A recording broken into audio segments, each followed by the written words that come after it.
नमस्कार सर्वांना. तर आज आपण पाहणार आहोत गुरुपौर्णिमा का साजरी केली जाते आणि गुरुपौर्णिमा कशासाठी साजरी केली जाते. तर गुरुपौर्णिमेच्या आधीचा जो काही कालावधी आहे 9 ते 11 दिवसाचा कालावधी तो खूप महत्त्वाचा आहे. तर असं का मानलं जातं आणि आपल्या हिंदू धर्मामध्ये गुरुपौर्णिमेला खूप मोठ्या प्रमाणात महत्त्व आहे. त्यामुळे गुरुपौर्णिमा कशी साजरी करावी आणि तुमची जी काही इच्छा आकांक्षा असेल तर ह्या दिवसामध्ये पूर्ण होते. तर त्याची पूजा पाठ कशी केली जाते, त्याची उपासना कशी केली जाते हे मी तुम्हाला व्हिडिओमध्ये सांगणार आहे. तर बघा, गुरुपौर्णिमेच्या आधीचे दिवस हे जे की 21 दिवस असो किंवा 11 दिवस असो किंवा 9 दिवस असो, हे दिवस खूप महत्त्वाचे आहेत. जर तुम्ही ह्या गुरुपौर्णिमेच्या आधी 9 दिवस किंवा 11 दिवस जर जमलं तर तुम्हाला 21 दिवस जरी जमत नसेल तर 9 ते 11 दिवस तुम्ही हा पूजापाठ करू शकता आणि तुमची जी काही इच्छा आकांक्षा असेल, जी काही तुमची स्वप्न असतील, तर गुरुपौर्णिमेमध्ये ह्या दिवसांमध्ये तुम्ही केलेले जे काही कष्ट असतील, जी काही तुमची पूजा असेल ती वाया जाणार नाही. त्यासोबत जी काही तुमच्या इच्छा आकांक्षा असतील तर ह्या दिवसामध्ये पूर्ण होतात.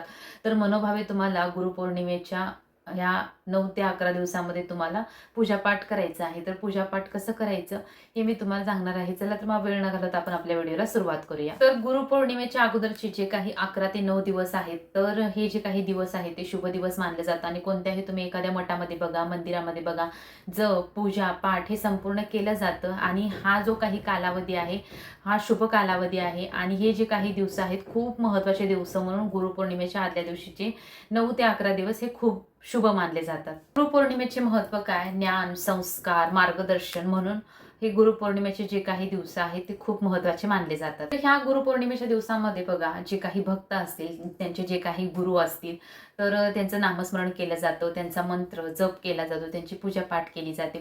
जसे की बघा, आपण स्वामी महाराजांची गुरुपौर्णिमे दिवशी आपण महाराजांची देखील पूजापाठ केली जातो. तर सगळ्यात महत्त्वाची मी तुम्हाला गोष्ट सांगते, जर गुरुपौर्णिमा जर तुम्हाला साजरी करायची असेल, तर हे जे काही 9 दिवसाची कालावधी आहे किंवा 11 दिवसाची कालावधी आहे, तुम्ही स्वामी महाराजांची देखील पूजापाठ तुमच्या इच्छेनुसार करू शकता. काही जणांना असं जमत नाही की छान अशी पूजा वगैरे करून, काही जणांना वेळ नसतो कारण कामाच्या निमित्तामुळे काही जणांना जमत नाही.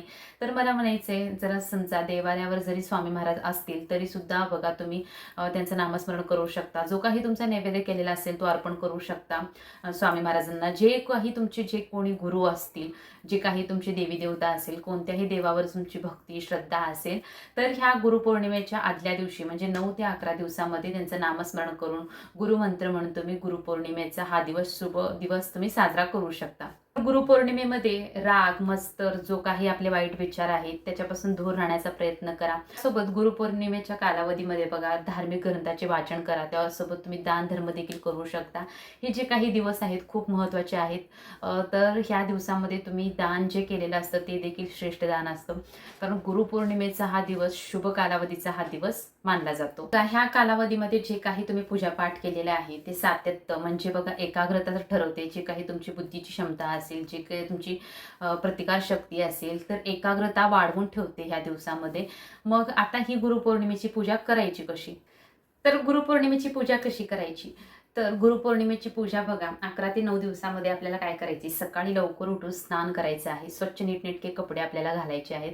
त्याच नंतर बघा, पूजेच्या ठिकाणी तुम्हाला जे की तुमचे गुरु असतील त्यांचा फोटो मांडायचा आहे किंवा तुमची कुलदैवत असेल तर त्याचा देखील फोटो तुम्ही मांडू शकता. त्याचनंतर बघा, तुम्हाला दिवा जो आहे तो प्रज्वलित करायचा आहे, अगरबत्ती लावायचा आहे. जे काही फळे, फुले असतील तर तुम्हाला पूजेच्या ठिकाणी फोटोसमोर तुम्हाला अर्पण करायचे आहे. त्यानंतर तुम्हाला मनापासून मनोभावे प्रार्थना करायची आहे. महत्त्वाचं म्हणजे गुरुपौर्णिमेमध्ये तुम्हाला एक जप करायचा आहे. तो सगळ्यात महत्त्वाचा जप कोणता? तर बघा, ओम गुरुवे नमः, ओम गुरुवे नमः हा मंत्र खूप महत्त्वाचा आहे.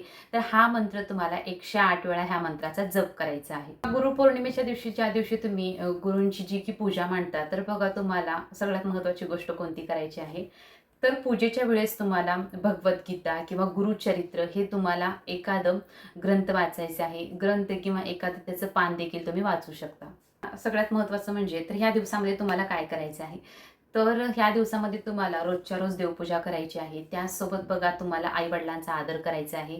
आई-वडिलांच्या देखील पाया पडायचे आहे. त्याचनंतर गरजूंना तुम्हाला मदत करायची आहे. तुमचे जे काही दानधर्म आहे, तर ह्या दिवसामध्ये तुम्हाला गरजूंना दानधर्म करायचे आहे. ह्या गुरुपौर्णिमेच्या दिवशी तुम्हाला काय करायचं आहे, तर ह्या दिवसामध्ये बघा तुम्हाला जे की आहे कोणाची निंदा करायची नाही आहे आणि सगळ्यात महत्त्वाचं म्हणजे जर तुम्ही तुमच्या गुरूंची पूजापाठ करत असाल, तर तुम्हाला इतरांच्या घरचं जे काही अन्न शिजवलेलं आहे ते देखील खायचं नाही आहे.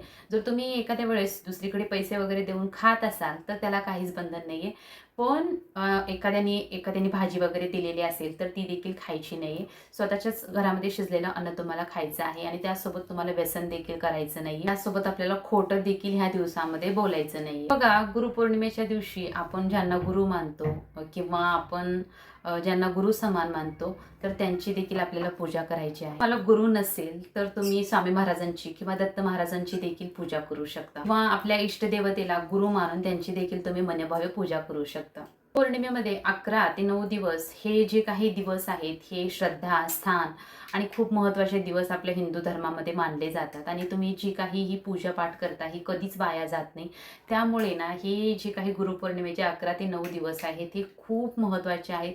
जी काही तुमची साधना असेल तुम्हाला प्राप्त करायची असेल तर ह्या दिवसामध्ये खूप महत्त्व असतं. या काळामध्ये तुम्ही जी काही पूजा असेल, जप असेल, जे काही तुम्ही पूजापाठ केलेला असेल तर त्याने तुमचं मन देखील शांत होतं आणि त्याचसोबत तुमच्या आध्यात्मिक ज्या काही पुढील वाटचाली असतील त्याच्यासाठी देखील प्रेरणा आणि ऊर्जा निर्माण करते.